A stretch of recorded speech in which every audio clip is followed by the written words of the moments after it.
crowdfunding websites that allow random users to donate money to random projects, which are commonly associated with business startups for smartphone applications. Yet, Brown's project was out of the ordinary. It is titled Potato Salad. Yeah, now Brown wrote on the page, basically, I'm just making potato salad. I haven't decided what kind yet. And roughly $30,000 in private donations later, it is obvious that some crowdfunding projects have a questionable impact on our society. Yet, Forbes of August 17, 2014 points out that since 2009, global crowdfunding has raised over $4 billion for a variety of projects. And although the purposes of those projects are not always valid, hence the world's most expensive side dish, a new trend is emerging. Salon on May 18, 2014 reports that crowdfunding websites are now being used to raise money for public goods, such as a new bike trail in Memphis, a public library in Berkeley, and even an underground park in New York City. However, in his June 2014 thesis entitled Civic Crowdfunding, MIT grad Rodrigo Davies argues that in spite of its advantages, this trend also highlights important societal problems, as public goods, which by definition are supposed to be for everyone, are no longer being created for everyone. Let's better understand both the positive and the negative impacts of civic crowdfunding. We will first take a closer look at this new phenomenon. Second, examine its societal applications. And finally, draw important implications for what Business Week of August 17, 2014 classifies as either misguided financial altruism or a trend that can one day allow us to create our own ideal city. Granted, not all Kickstarter projects are as absurd as potato salad, yet its sheer magnitude demonstrates that crowdfunding websites are booming, and civic projects are a big part of them. CNN of August 5th, 2014 explains that with the expansion of social media, nowadays, when an idea becomes popular online, it explodes.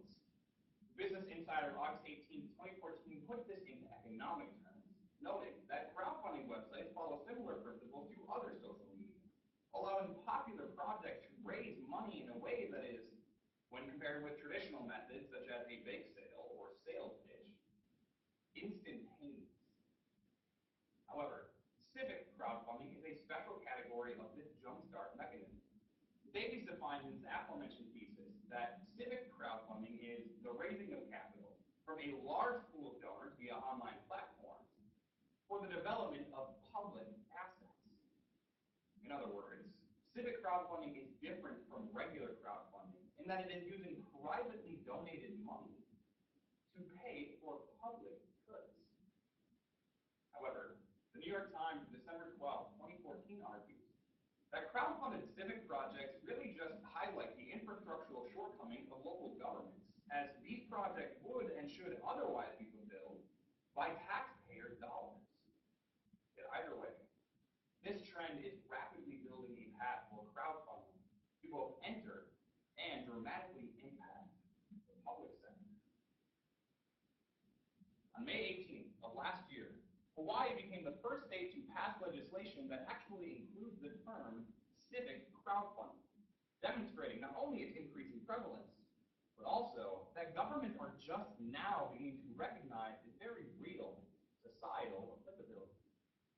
Davies' research points out that if civic were its own category in crowdfunded projects, it would be the most successful category.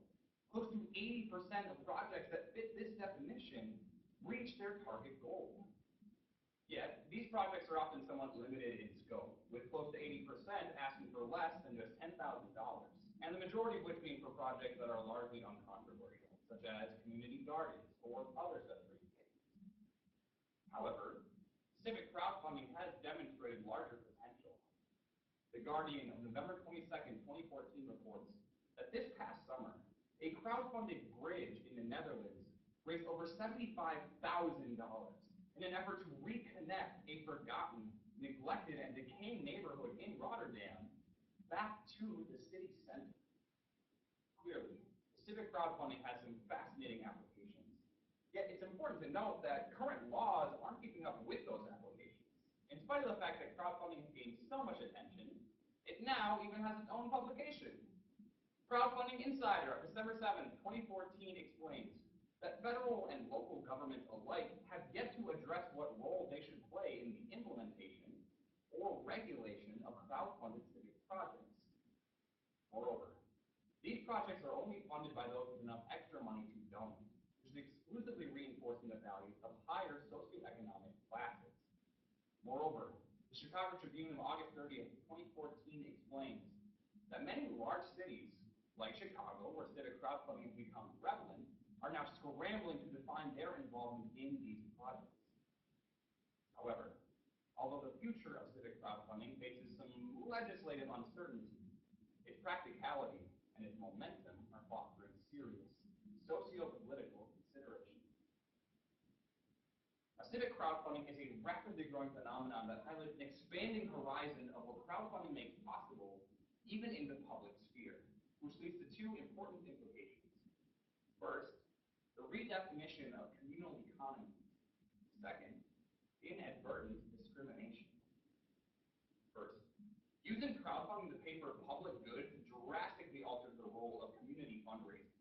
The Los Angeles Times, July 22nd, 2014, points out that historically, people have been known to engage civically for the greater economic good of their communities by doing things such as rally to save a local business. But with the drastically expanded scope that crowdfunding offers, relying on the wallets of this much broader community could eventually go as far as to make city planning completely irrelevant. The Economist, November 8, 2014, argues that crowdfunding serves an economic purpose. But when that purpose begins to fall into the realm of political oversight, people may begin to question whether their governments are really fulfilling their duties. Put simply, civic crowdfunding is leading to the privatization of the public sector itself. As such, this trend has tremendous potential to redefine the economic relationship between community and their government. Second, civic crowdfunding is inadvertently reinforcing societal prejudices. The Atlantic of September 16, 2014 explained that crowdfunding pages like Kickstarter are gaining momentum because people love to be part of an idea in which others hold faith. So a key component to the success or failure of any crowdfunded project is whether or not it is popular. As a result, more controversial public goods, such as a homeless shelter or a rehab clinic, may never garner the vast support necessary to be successful as a crowdfunded project. As Rodrigo David explained in a personal interview on September 5th, 2014, civic crowdfunding puts all of the power of determining which public goods are worth funding into the hands of an already privileged group of people. And if donating money for public goods that address social problems is viewed as less important than donating money for public goods that make a city more aesthetically pleasing, then ultimately, civic crowdfunding will prove that an ideal city is only as perfect as the people who can afford to live in it. Now, civic crowdfunding is changing the way we think about what it means to be part of a community. Today we address what civic crowdfunding is, how societies have applied this concept to realize visions, and the critical implications that this process holds for the future of the modern city. And in the end, whether you choose to donate money to a crowdfunded public library or potato salad, the beauty and the beast of crowdfunding is that ultimately that decision is up to you.